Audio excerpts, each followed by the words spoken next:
Olá, boa noite. Esse é o Redação desta sexta-feira, 29 de setembro. E nós abrimos o programa de hoje falando sobre o impacto das chuvas na inflação dos alimentos, os efeitos das mudanças climáticas que têm provocado fenômenos extremos como a seca que assola parte do país e as enchentes devastadoras no Rio Grande do Sul já estão chegando também na mesa e no bolso do consumidor gaúcho. Na Ceasa, alguns hortigranjeiros subiram 67%. A rama não fica viçosa, a flor já é mais amarelada. O seu Paulo, que é produtor no interior de Caxias, explica que além da baixa qualidade das verduras em geral e da menor produtividade, o excesso de chuvas torna muito mais cara a plantação. É muito úmida, né? E falta sol, né? Você precisa do sol também, né? E senão, não desenvolve direito, né? Tem que botar mais coisa, adubação, porque depois se chove demais, te leva embora, né? As forças, que nem os adubos aí.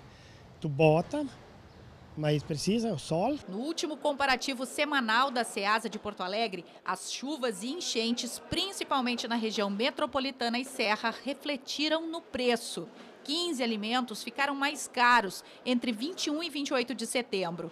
Os campeões são o pé de alface e o molho de couve, que subiram 67% e custam R$ 1,67 cada. Um segmento mais afetado é o segmento das folhosas, né? Da alface, couve, rúcula, radite. Então isso nós já estamos sentindo assim, um aumento nos preços e nós observamos que nós estamos em final de mês. A população está com poder aquisitivo baixo ainda, né? Então até o dia 5 agora do próximo mês, que é no final da próxima semana, nós prevemos que esses preços podem aumentar ainda, porque vai aumentar a procura, né? E ainda vai ter pouco produto para ofertado no mercado.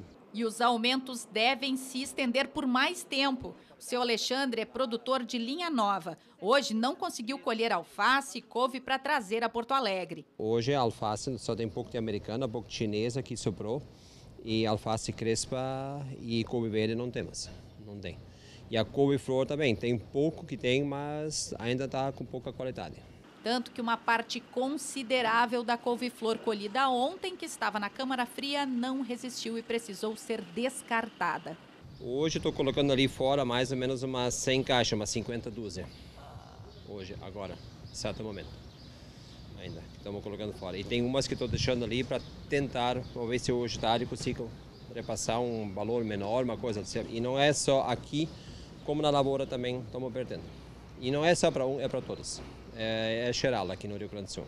A dificuldade também está no plantio, ou seja, naqueles alimentos que os consumidores vão precisar daqui a 30 a 90 dias. O solo está muito úmido, então não consegue entrar com o trator para fazer o preparo do solo. Isso acaba atrasando algumas safras, como por exemplo o tomate, o pimentão, culturas que são semeio, como a própria cenoura, a própria beterraba, também acaba ocorrendo esse atraso.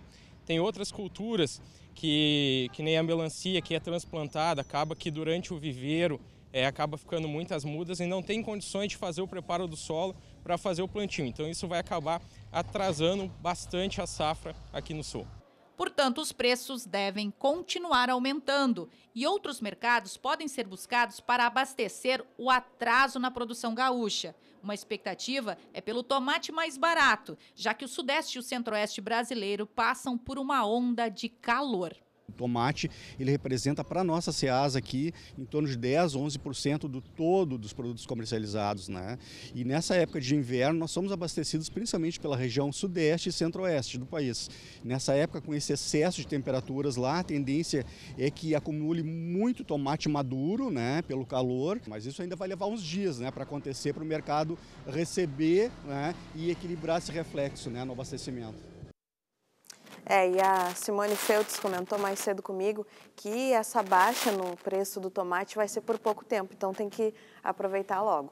E a gente segue falando agora desse impacto dos fenômenos climáticos na produção gaúcha, para entender como está a situação das lavouras, com o diretor da Farsul e coordenador da Comissão do Trigo e Culturas de Inverno, o Hamilton Jardim, que fala conosco agora Então, diretor, conta pra gente, assim, já tem uma estimativa das perdas e dos prejuízos, né, com relação a esses fenômenos que nós tivemos nos últimos tempos, né, de cheias, de enchentes. Bem-vindo aqui ao Redação TVE. Muito obrigado pelo convite, é um prazer estar com vocês, exatamente para repercutir esse fenômeno de transição de uma laninha para um El Niño, afetando principalmente agora as culturas de inverno, que são muito suscetíveis, principalmente o trigo, cevada, para excesso de chuva. O excesso de chuva faz com que os produtores não consigam entrar em tempo na lavoura para fazer os tratamentos fúngicos necessários para conter as doenças que, em tendo umidade e calor, se instalam nas culturas. Portanto, este ano está sendo um ano bastante complicado para nós, os custos estão altos, as lavouras estão ainda numa fase de florescimento em determinadas partes, a grande maioria em florescimento e formação de grãos, algumas se aprontando, inclusive, para a colheita, mas prejudicada em seu potencial produtivo em virtude de doenças fúngicas e sem considerar que isso também traz um custo para o produtor, que no final é quem paga a conta. Inclusive, nesse aspecto de inflação que você estava colocando na matéria anterior, é muito importante dizer que necessariamente a inflação, aquela inflação que é registrada nos mercados, não se reflete aqui no bolso do produtor. O preço do trigo hoje está defasado em relação ao preço mínimo estabelecido pelo governo federal em quase 50%. E isso não se reflete, às vezes, na gôndola dos supermercados, porque em cima, às vezes, da farinha de trigo são agregados outros tributos e, consequentemente, isto não é culpa do produtor, vamos deixar bem claro isso. Importante, né, diretora, essa informação que o senhor nos traz, porque eu ia perguntar justamente sobre isso, né? O Estado teve uma produção, né, recorde de trigo, uma extensão muito grande de produção, isso deve se manter, já se sabe o impacto sobre o trigo, né, com relação também às projeções, já que a gente sabe que vai ser um período de muita chuva, né? A chuva deve seguir, mesmo que em menor volume. Vamos deixar bem claro que essa produção que tu fala foi do ano passado. O ano passado nós tivemos uma área de aproximadamente 1.650.000 hectares, com uma produção chegando próximo, até quem sabe ultrapassando, em torno de 6 milhões de toneladas. Esse ano nós devemos produzir alguma coisa em torno de 4 milhões, a ser mensurado ainda, em virtude de uma leve redução de área, mas uma baixa na produtividade. Então, esses são fatores que certamente vão influenciar no processo até a entrada da safra nova. Mas veja bem que o Rio Grande do Sul, mesmo nos anos ruins, ele sempre produz mais do que a indústria moageira gaúcha, instalada aqui no Rio Grande do Sul, necessita para sua moagem ao longo do período de colheita até a entrada da safra nova.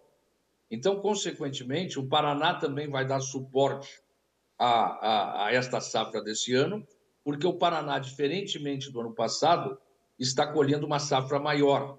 Mas, infelizmente, os preços a nível de mundo estão muito derretidos e isso se reflete no bolso do produtor rural. Necessariamente, infelizmente, não impacta naquele preço pago pelo consumidor aí na gôndola do supermercado. E com relação aos produtores também, eles estão cogitando assim, investir mais em uma cultura do que em outra, por conta, né, dessas cheias, desse alto volume de chuva que a gente está enfrentando e que ainda deve ter muita chuva vindo?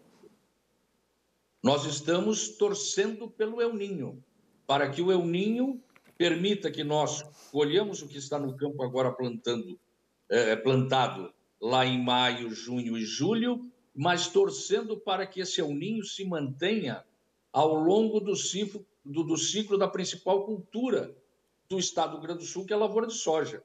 Lavoura de soja que nos últimos 4 anos tivemos 3 frustrações.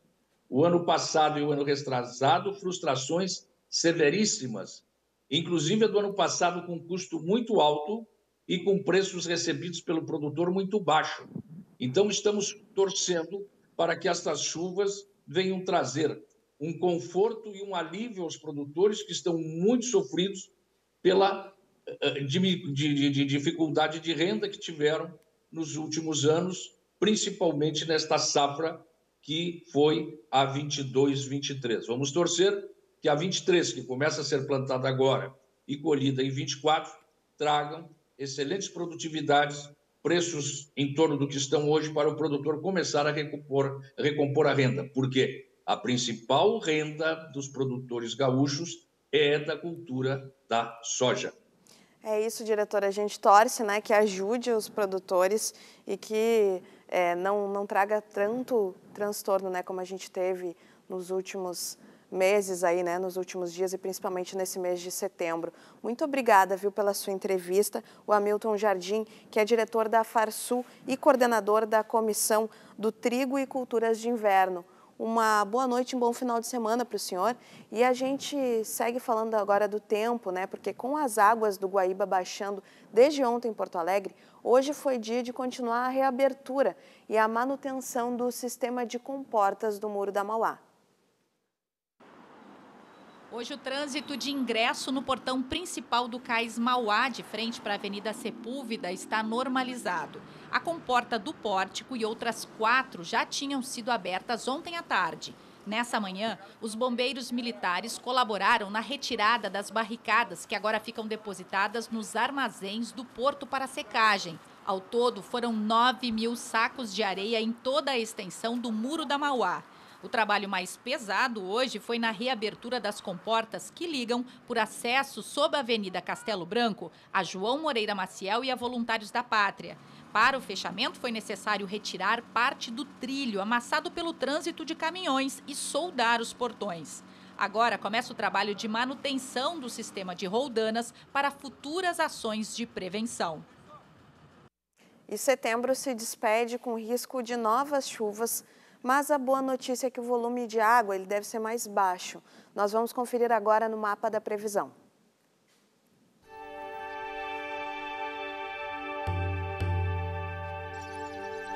No sábado, o avanço de uma frente fria mantém o céu encoberto em todo o estado. A instabilidade deve se concentrar na metade norte, onde pancadas de chuva fracas e isoladas podem ocorrer a qualquer momento do dia.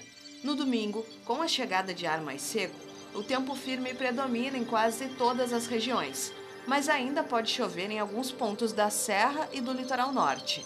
Já as temperaturas permanecem mais amenas, com máximas na casa dos 20 graus na maior parte dos municípios. Em Porto Alegre, o fim de semana começa com variação de 14 a 20 graus, entre 15 a 19 em Caxias do Sul, e em Santa Maria, os termômetros vão dos 15 para os 22 graus.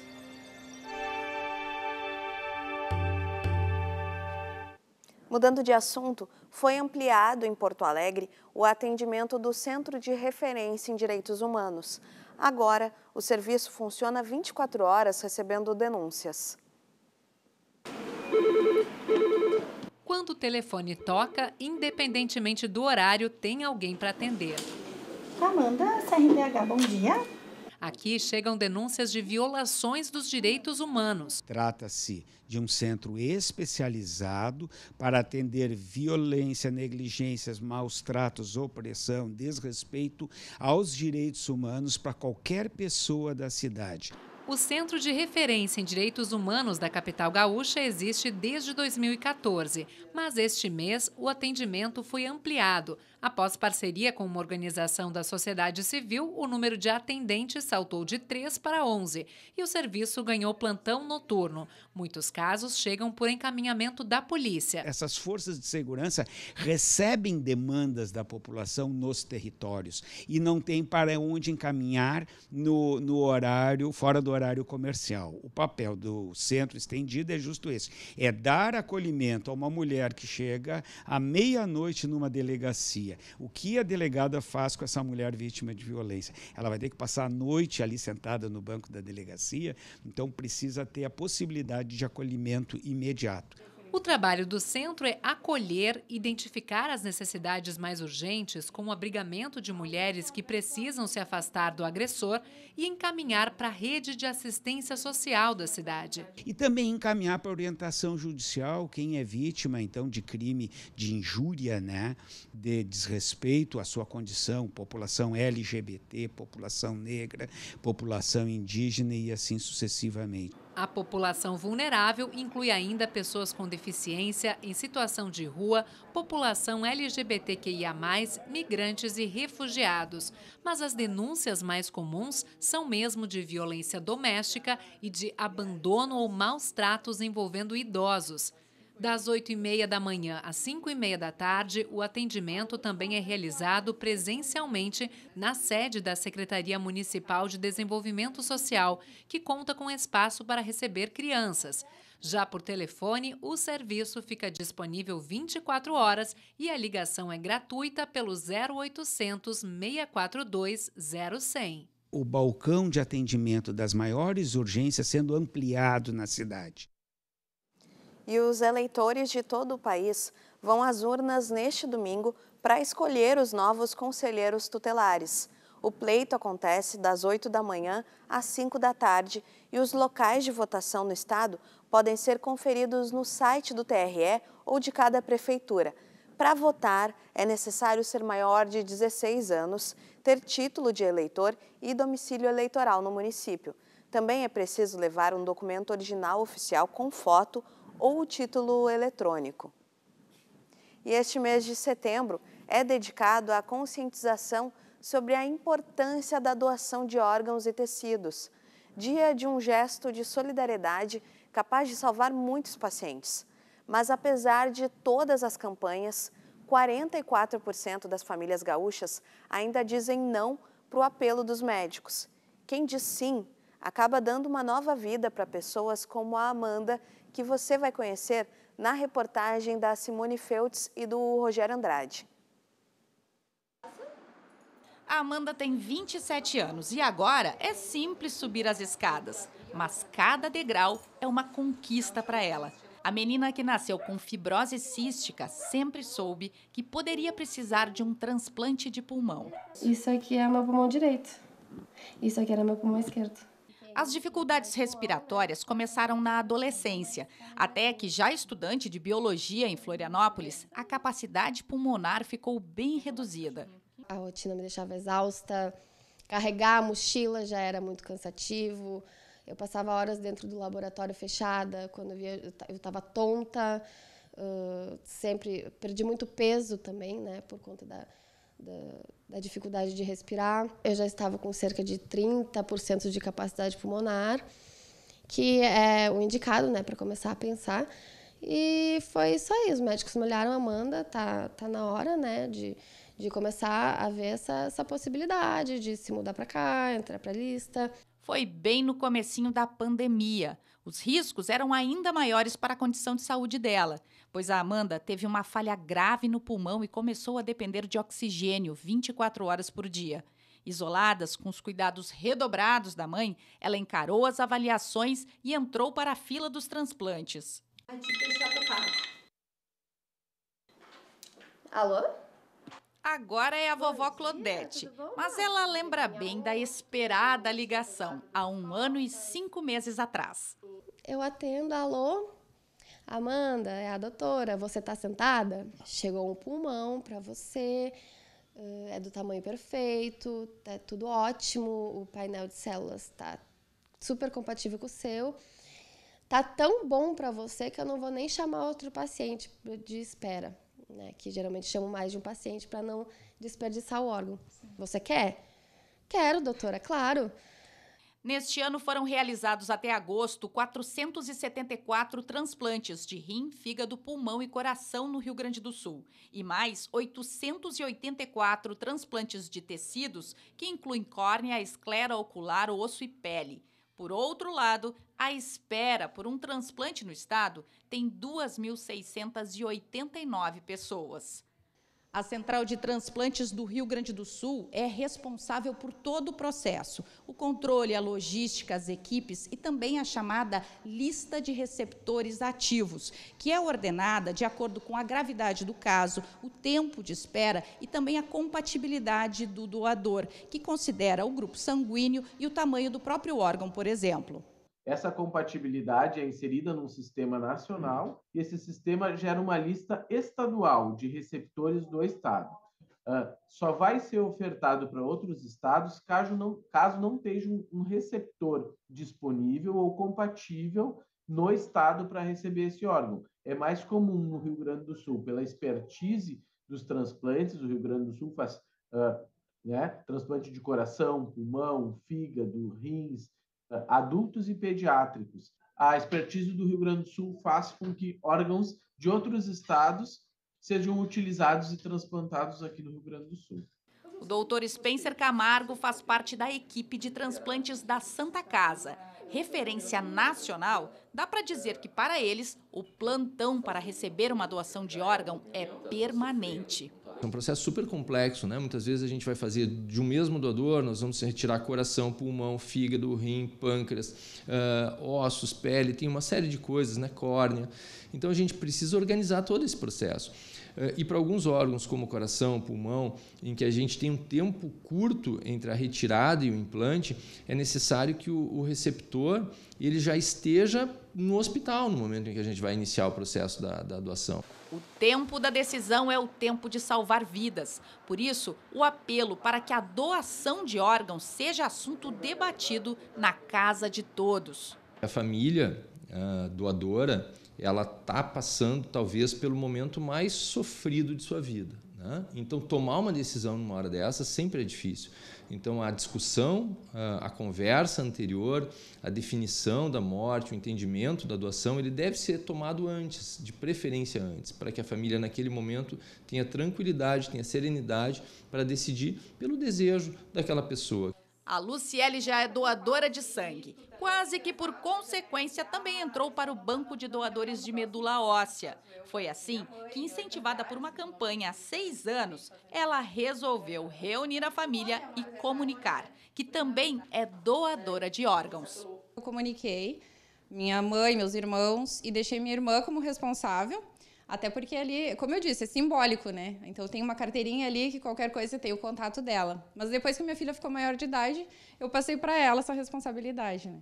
Acho que se isso tiver uma grande divulgação, assim, mais pessoas vão começar pelo menos a pensar nessa hipótese, né? De o que fazer depois, né? O que tu pode fazer? Tu pode ajudar mais pessoas depois que a tua caminhada nesse plano aqui acabar, né? Eu recebi esse pulmão e foi a melhor coisa que poderia ter acontecido. Hoje em dia eu faço faculdade, eu vou para academia, eu trabalho como voluntária numa associação de divulgação de doação de órgãos. E é só conversar com a família. Você se declarar um doador, você conversar. É um assunto delicado? Mas vai acontecer. E quando acontecer, você pode deixar amor, né? Você pode fazer esse ato de solidariedade. Foram tantos anos de tratamento que não dependiam da gente, que tudo que depende da gente tu pode pensar. Agora, quando depende de um órgão, de uma outra família, sabe? Esperar por isso é doído. O que se transforma esse sentimento? Gratidão. Muita gratidão. E para encerrar este Setembro Verde, os tabelionatos de Porto Alegre promovem neste sábado uma ação coletiva de sensibilização no Largo Glênio Pérez, das 9 da manhã às 2 da tarde. Lá, os profissionais vão realizar a confecção de escrituras públicas de doação de órgãos, como a gente viu na matéria. O serviço é gratuito e também é oferecido em qualquer tabelionato do Estado. A iniciativa faz parte da 2ª jornada de assessoramento notarial. Eu sou doadora. E tem novidade chegando na TVE. Para comemorar o mês da criança, a partir de segunda-feira, a turma do Pandorga vai voltar à nossa grade de programação. Nós vamos exibir a última temporada da série infantil que marcou uma geração nesses quase 50 anos da TVE. Apresentado por bonecos e personagens humanos, a temporada de 26 episódios, exibida originalmente em 2015, traz personagens conhecidos do público, como a Nina, os meninos Jura e Tinta e o cachorro Zé Cão. De forma lúdica e criativa, o programa também brinca com os formatos da televisão, trazendo quadros como o Jornal Legal e o Tinta Repórter, além de músicas e matérias especiais relacionadas ao universo infantil. Desde a estreia em 1988, o Pandorga já conquistou uma série de prêmios regionais e foi destaque em festivais internacionais. O programa vai ser exibido de segunda a sábado, sempre às 11h30 da manhã, aqui na TVE. E neste sábado, o Centro Namastê completa 26 anos de atividades do bairro Cidade Baixa, em Porto Alegre. Para comemorar o aniversário, ao longo do dia acontece uma programação especial que começa às 9 da manhã com meditações, bioenergética, massagens e oficinas de dança. Mas atenção, para participar é preciso se inscrever antes. O Centro Namastê fica na Rua da República, número 528.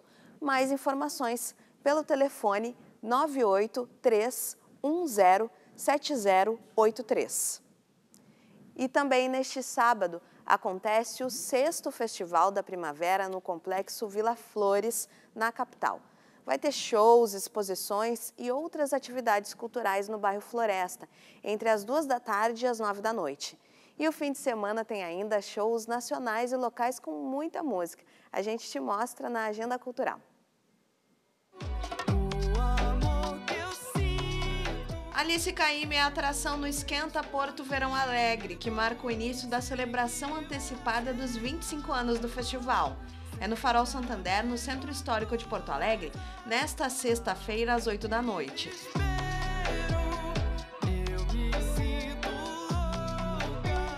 Ney Matogrosso traz a Porto Alegre a turnê Bloco na Rua. Vai ser nesta sexta, às 9 da noite, no Auditório Araújo Viana. No setlist, interpretações inéditas e sucessos que consagraram o artista ao longo de aproximadamente 5 décadas de trajetória.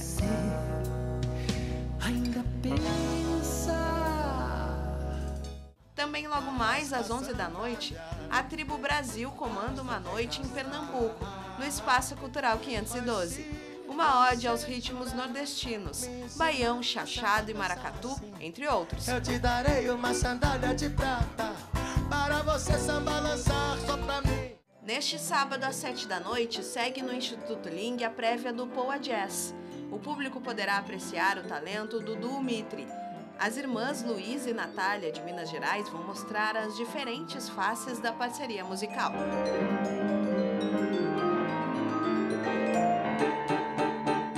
O conjunto Volto Pra Te Ver sobe ao palco no Matita Perê. O grupo toca uma série de sambas marcantes da música popular brasileira, incluindo diferentes vertentes do gênero. Será neste sábado às 9 da noite.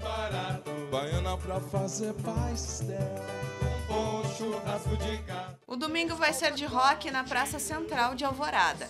As bandas Palavras Opostas e Tubo de Ensaio, além de Mira e Júlio Reni, se apresentam no Bolonha Fest, a partir das 3 da tarde.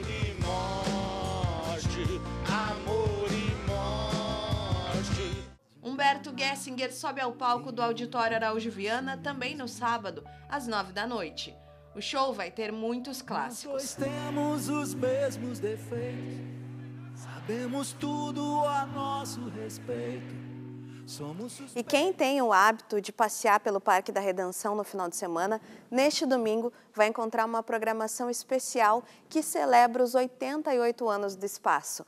Além dos artesãos, que marcam presença por lá e que fortalecem o empreendedorismo local, das 9 da manhã às 10 da noite, vai ser possível curtir dança, música, capoeira, CTGs e grupos musicais de todas as tribos, Tudo a ver com o Parque Farroupilha, o nome oficial da Redenção, esse lugar que há tanto tempo recebe a diversidade da nossa população. A gente encerra o Redação TVE com uma homenagem ao parque na letra e na voz do Frank Jorge. Na sequência, tem as notícias nacionais do Repórter Brasil. Uma boa noite para você, um ótimo final de semana e se cuide.